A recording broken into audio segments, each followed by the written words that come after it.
Welcome back. In the previous part, we picked up Ferry. And she's got a few Fate episodes we need to get through before I feel we should carry on. So let's get the first 4 technically done. Prologue and the first 3. You know. Anyway, Prologue. If only I could see them again. See who? I'm from Tremont Island, a quiet little place where I lived with my parents and sister. Things were good, except my sister was suffering from a terrible condition. We couldn't treat her on Tremont, so she was forced to travel to another island, all on her own. Back then, skyfaring wasn't nearly the safe bet that it is today, so I wasn't sure if she'd even make it there, let alone receive treatment. I loved my sister more than anything, so waving bye to her as she took off toward an unknown future was the hardest thing I'd ever done. I hoped beyond all hope. I hoped till it hurt that her cure would be swift and she'd sail back to me with each setting sun. But the days, they grew into months. Sometime after she left, a brutal pandemic spread across Tremont, crippling our population in a matter of days. I was shocked, watching the good people I'd known all my life pass away. But I was horrified when it claimed my parents. And when it came for me, I knew death was waiting at the front door. What can I do? I thought, lungs heavy and weighing me to my bed. What could I do but turn to the skies and pray? I mean, you must have been able to do something, or someone arrived to help. Please, if you're listening, I want to hear my family. I want to hear their voices again. My pleas were answered, but not by salvation. No, it was Celeste, the primal beast of death, who descended from the heavens. Of death? Oh my. She stole death from the suffering islanders, preventing them from slipping into the afterlife. They became zombies, sentient and rotting. Oh. Unlike the others, my corporeal form faded away, leaving my spirit to haunt the land. This, at least, gave me a faint hope. If I was given an unlife, then perhaps my mother and father would be given the same gift. So you're a zombie? But the months, they grew into years, and it became clear that though Celeste held dominion over death, life was a more complicated matter. It was my wish that had brought unlife to Tremont. I was to blame for turning my hometown into a living cemetery. If the villagers knew what I had done, well, that's why I chose to haunt the manor on the outskirts of town. Alone in those halls, with no one to talk to, I counted the days until I lost track of time. Solitude was better than guilt. Isolation was better than hearing my name used as a curse. But with time, the silence ate away at my name, until even I forgot who I was. I mean, surely you remember at some point. How else would you tell us this story? Lonely no more.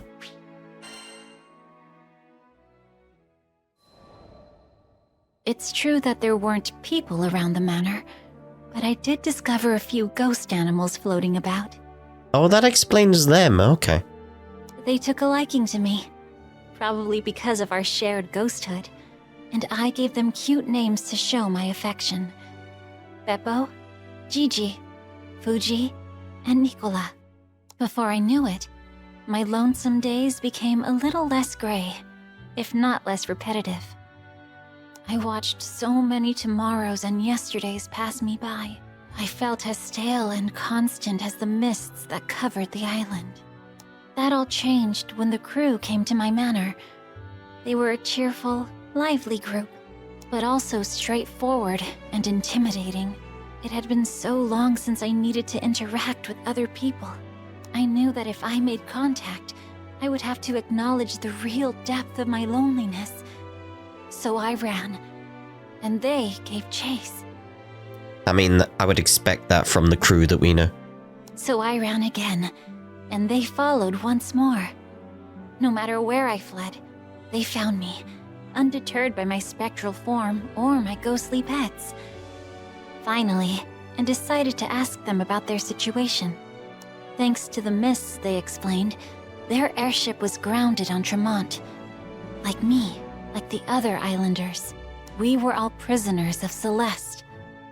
So long as she still had a pact with the island, there would be no refuge from her fog. But, by the same token, her powers preserved the unlives of Tremont's people, myself included. If Celeste was brought down, we would fade with her. It troubled me, but I knew it was a necessary course of action. I had only one thing to accomplish before confronting the primal beast of death. I needed to come clean to the islanders. It was time to make amends. Oh, how does that go? Had it not been for the arrival of the captain and the crew, I would never have found the strength to make that decision. I marched straight to the village, took a deep breath, and explained to the people how I doomed everyone. But to my surprise, they looked upon me with sympathy and warmth. Huh. Interesting. Episode 2, I know she's out there.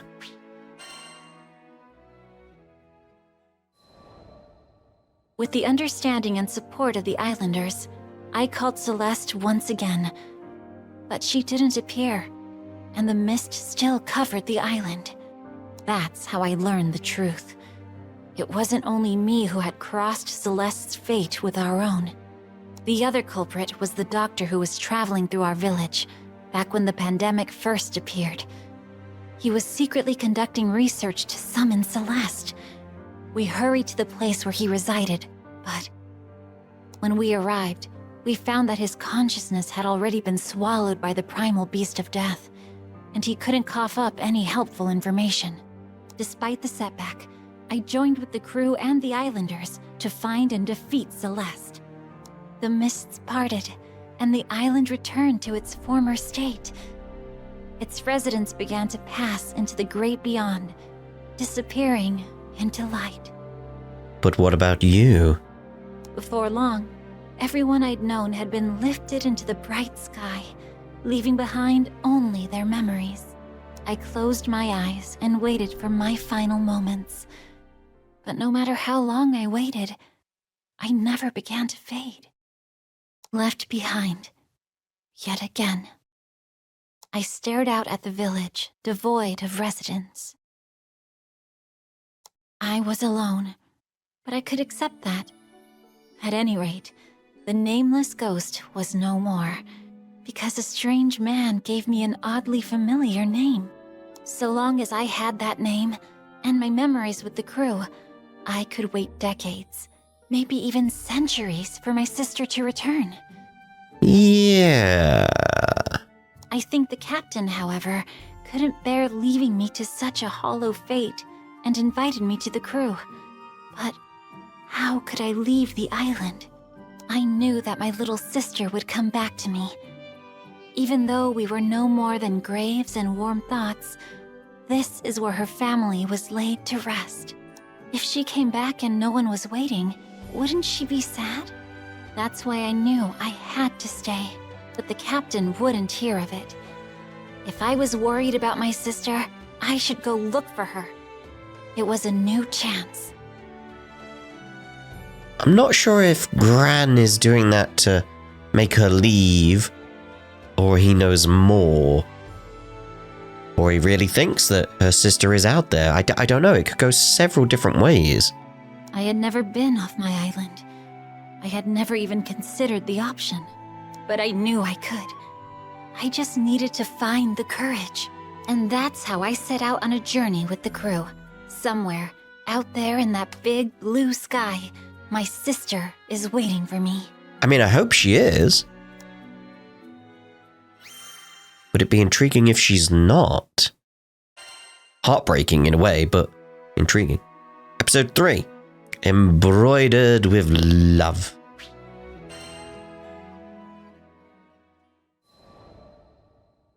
One day, I was out shopping in Seed Hollow Central Plaza when I saw a woman with kind eyes sitting on a bench. She was absorbed in her needlepoint. Your embroidery is beautiful. Oh, aren't you a dear? Thank you. Her smile was genuine and cozy, just like the blanket she was working on. She told me it was a present for her beloved. I've never seen anyone so outside before. She giggled. Really? I'm hoping some of this cheerful sunlight works its way into the fiber. Her name was Malfira, and she invited me to have a seat beside her. Admittedly, the weather was beautiful, the kind that made you appreciate being alive. Or, well, unalive. I was gonna say. There was a long, thin trail of white dividing the sky, the aftermath of an unfortunate cloud that had been pierced by a wayfaring airship. How fragile those clouds. How fragile our journeys. It's just a cloud. I glanced back at Malfira, who looked to be making diligent progress. A familiar memory crept to mind, of a time when I begged my mother to sew new stuffed animals for me and my sister. The nostalgia was comfortable, welcomed even, but I was brought back to the present when I heard a troubled sigh from beside me. Oh, what? We're gonna have to wait on that now. It feels like that one should have been part of what's coming up next. Like, that one should be the one that's progressed through the main story. Like, we should have been waiting on that. Because it feels like we've started something and not got a conclusion. Ah well. So, that's us done with another Fate episode part. And in the next part, we'll carry on with the story and go back to the desert. Ta-da for now.